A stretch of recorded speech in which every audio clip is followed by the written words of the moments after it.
E aí, primeira série, tudo bem? Eu sempre confundo primeiro ano, primeira série. Esse negócio quando eu era moleque, era tudo série, tudo série. Primeira série era prezinho, aí falava série, prezinho e ensino médio. Não era ensino médio, era outra coisa, mas não vou lembrar agora. Não estou aqui para falar das minhas velhices, né? Eu estou aqui para falar de filosofia e, sobretudo, fazer aí um apanhado geral para vocês fazerem a trilha, tá? Uma revisãozinha. Gente, sério, assista o vídeo até o final e depois do vídeo, pega o caderninho aí, ó, vai anotando os temas que eu estou trabalhando, vai lá na apostila e dá uma olhadinha, tá? Outra dica importante, dá uma olhadinha, uma revisadinha na apostila do primeiro bimestre, porque a sondagem geralmente é baseada nas informações do primeiro bimestre, tá? Então dá uma revisadinha também, importante para vocês não perderem tempo na hora de responder. Olha antes, porque vocês vão saber onde está, vocês vão dar uma olhadinha, conseguir ver lá, beleza? Então vamos lá. Bom, nós estamos trabalhando basicamente filosofia medieval, tá? Mas a gente também trabalha filosofia antiga, né?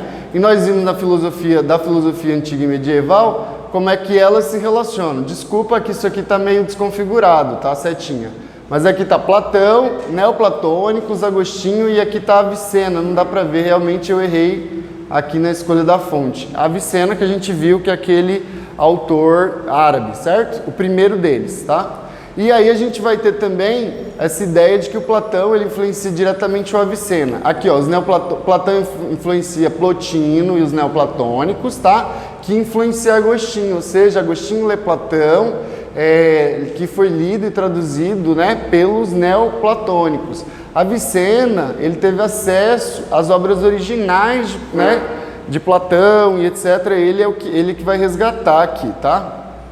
Como ele também fez Avicena e Averroes, mas Averroes vai fazer com Aristóteles, tá? Lembrando que Avicena e Averroes, eles estudam os dois, né, Platão e Aristóteles, tá? Averroes gosta mais de Aristóteles, tá? Já Avicena parece que constrói essa filosofia mais considerando alguns princípios de Platão. Então vamos lá. A gente vai ter Aristóteles, tá? Aí depois nós estudamos nessa linha, né? O Averroes e depois vai ter o Tomás de Aquino, ok? Que basicamente a gente não conseguiu entrar nele, mas por enquanto vocês não vão precisar, tá bom? A gente vai entrar na próxima aula, quando eu for fazer revisão para a prova, aí eu vou falar rapidamente do Tomás de Aquino, que não é muito difícil também, e tem só uma página lá na apostila. Então vamos lá, trouxe uma corujinha bonitinha, um quadrinho, porque não basta esse quadro aqui, eu tinha que trazer outro quadro bonitinho com a corujinha que diz que é o símbolo do conhecimento. Geralmente o pessoal da filosofia gosta muito da corujinha. Se vocês tiverem que me dar um presente um dia, só porque eu sou legal, vocês podem me dar uma corujinha, coisinha para botar assim na estante, é legal, eu gosto, tá? Meu aniversário é dia 21 de dezembro, já deixo claro aí para vocês.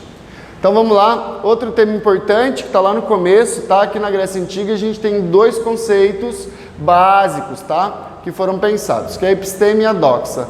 A doxa são opiniões, ou seja, aquelas coisas que não podem ser compartilhadas, porque não compensa nem saber se é verdadeiro ou não, porque às vezes é só a opinião que a pessoa está dando. E geralmente quem dá uma opinião, assim, né, ela não está muito preocupada também em pensar em dar uma opinião que está próxima da verdade. É isso que eles estão dizendo, né? E geralmente a doxa é do universo da particularidade, como uma crença religiosa, né? Então, por exemplo, cada um tem sua religião, é da particularidade, o que você não pode fazer é impor as suas crenças para o mundo, tá? Então, também se enquadraria como doxa. E para o Platão, para os gregos antigos, eles vão chamar de aparência, ou seja, porque eles acreditam que a verdade é uma essência que está por trás da aparência ou dentro das coisas, como diria Aristóteles, né? É a substância das coisas. Já Platão vai dizer que a essência está lá no mundo das ideias. Mas, de qualquer maneira, o sujeito que usa doxa, ele está muito focado só nas coisas visíveis, tá? Ele não está pensando nas coisas que estão para além daquilo que é visível, tá? A episteme já significa conhecimento ou ciência. Lembrando que lá na Grécia Antiga não existia o conceito de ciência como nós conhecemos, tá? O conceito de ciência lá era o mesmo que filosofia, tá? O conhecimento científico, ele era basicamente filosofia. Filosofia era tudo. o cara que era medicina, né? O cara que estudava geografia também era conhecido como filósofo, matemático também. Não havia essa subdivisão, tá? Então, episteme, depois, hoje, né, quando a gente fala de epistemologia, ou seja, o estudo dos princípios científicos, né, das verdades, dos critérios de verdade para a ciência, isso é uma adaptação. Eles pegam um termo grego e traz para a atualidade, mas dentro do sentido grego, não significa, o conhecimento e a ciência não significam coisas como a gente conhece hoje, tá? Principalmente ciência. Então vamos lá. Uma coisa importante aqui, tá? Eu vou mostrar um videozinho para vocês, rapidão, sobre um tema, sobre um dos temas aí, que é da Caverna de Platão, que eu achei bem legal, eu acho que vai contribuir para a aprendizagem de vocês, beleza? Uai, não foi? Platão defendia a filosofia como uma forma de terapia da alma. Em uma das obras-primas, A República, Platão alegava que as pessoas viviam enclausuradas numa caverna. Elas viveram sempre lá e não sabiam nada do mundo externo. Não havia luz natural na caverna. As paredes eram escuras e úmidas. Tudo que elas viam eram sombras projetadas pela luz do fundo. Os habitantes da caverna eram fascinados por essas imagens de animais, plantas e pessoas. Elas acreditam que essas sombras são reais e que, se você observá-las, você pode ser bem-sucedido na vida.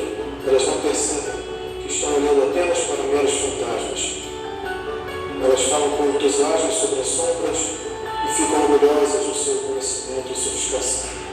Então, um dia, por um mero acaso, alguém descobre o caminho para fora da caverna. Mas de cara, há um grande choque. Ele fica ofuscado pela luz do sol e pela primeira vez ilumina tudo ao seu redor. Aos poucos, seus olhos começam gradativamente a observar as nuances e formas dos objetos que não apenas sombras. Ele observa as cores das plantas, dos pássaros e as nuances nas cascas das árvores. Ele observa as estrelas e a vasta imensidão do universo. Como Platão disse de forma solene, antes ele estava apenas olhando para fantasmas. Agora ele está mais próximo da verdadeira natureza do ser. Movido por compaixão, o homem iluminado decide voltar para a caverna para tentar ajudar os seus companheiros que ainda estão atolados em confusão e erro. Por ter se acostumado com o lado externo, ele se atrapalha, escorrega, fica confuso e não parece surpreender os demais. Quando ele insiste em tentar explicar como é o sol ou as árvores, os outros entram em deboche e ficam com raiva e até planejam matá-lo. A alegoria da caverna é uma alegoria da vida de todas as pessoas iluminadas. Os habitantes da caverna são as pessoas antes da filosofia, pois o sol é a luz da razão. A alienação diante do retorno do filósofo era tudo o que se esperava, quando ele traz de volta o conhecimento para as pessoas que não quiseram pensar. Para Platão, muito de nossas vidas é vivido nas sombras. Várias das coisas que nos deixam empolgados, como fama, o parceiro perfeito, ou o emprego de estado social, são menos reais do que a gente pensa. São meros fantasmas projetados pelas nossas culturas e nossas mentes frágeis. Mas, porque as pessoas insistem que elas são legítimas, nós aceitamos desde pequenos.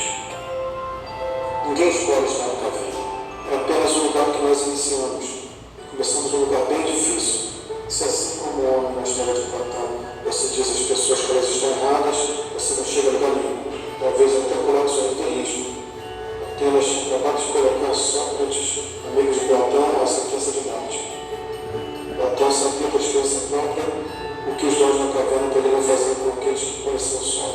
A solução, Platão dizia, era um cuidadoso plano administrado de educação de filosofia, através do qual se compreendia o método de questionamento trazido por Sócrates e o método socrático. É um processo bem leve. Você não leciona, força, nem obriga alguém a ler um livro, começa com uma declaração de modéstia intelectual. É sempre bom iniciar com a sabedoria, começa com admitir a ignorância. Confesse que você não sabe o que o governo devia fazer, o que as terras não têm de alcançar e como é um bom relacionamento. Você pega outra pessoa para ver o que ela pensa e gradualmente analisam as respostas. pessoa vai estar muito confiante, muito cheia de si. Talvez te diga que tudo é muito simples e que todo mundo sabe as respostas. Você tem que ser extremamente paciente com esse tipo de pretensão. Se mudar de assunto, você deve voltar ao assunto entusiasmado. Você tem que ter tempo e estar pronto para conversas de vários tipos. Esse método de encorajamento é baseado numa confiança legal. Que com o encorajamento correto, as pessoas podem compreender as coisas por elas mesmas e perceber os erros nas próprias razões. E você cuidadosamente leva elas para questões mais complicadas. Jamais as culpe ou fique irritado. Você não vai ensinar nada às pessoas fazendo-as se sentirem idiotas, mesmo que elas sejam. Todos nós começamos na caverna, mas na compreensão de Platão não devemos ficar lá. E essa vida se chama filosofia. Esse é o sol cuja luz devemos seguir, e através de seus raios, a natureza das coisas se tornam reais.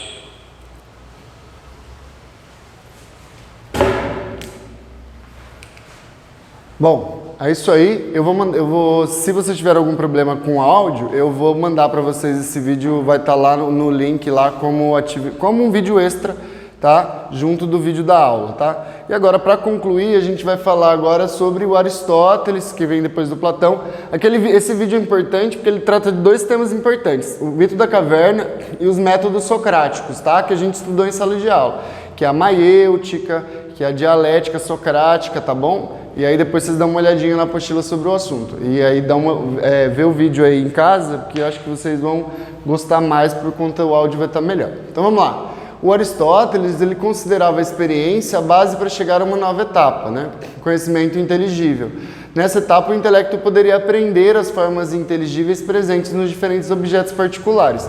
Falei disso para vocês, né? Platão, para ele, a verdade, a essência das coisas estava lá no céu, né? No mundo das ideias. Para Aristóteles não, estavam nas próprias coisas, né? Para ele, a gente não nasce com nenhuma verdade. Para Platão, a gente já nasce, né, com as verdades da alma, porque a gente veio com elas do mundo das ideias. Para o Aristóteles não, a gente nasce como uma tábula rasa, né, como papel em branco. Então nada está no intelecto que não tenha passado pelos sentidos. Como assim, professor? Vamos supor que o cara nunca viu uma mesa. Aí ele vê uma mesa aqui. Depois ele vê uma segunda mesa, ela é redonda, diferente dessa que ele viu. Depois ele vê uma outra maior. E toda vez que ele vê um objeto parecido com isso, ele começa a ouvir a palavra mesa. Então ele começa a pensar como é que coisas diferentes podem ter o mesmo nome.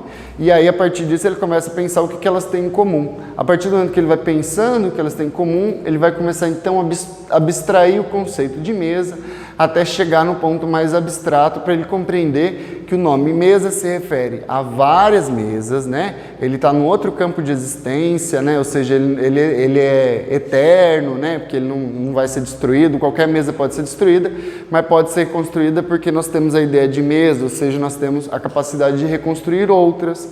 Tá? E esse é basicamente o modo como Aristóteles vê a metafísica, né? O modo como ele vê, constrói a filosofia dele para pensar o mundo. Ok? Muito obrigado, se cuidem, não esqueçam de olhar a apostila antes de abrir a trilha, tá bom? Um abraço.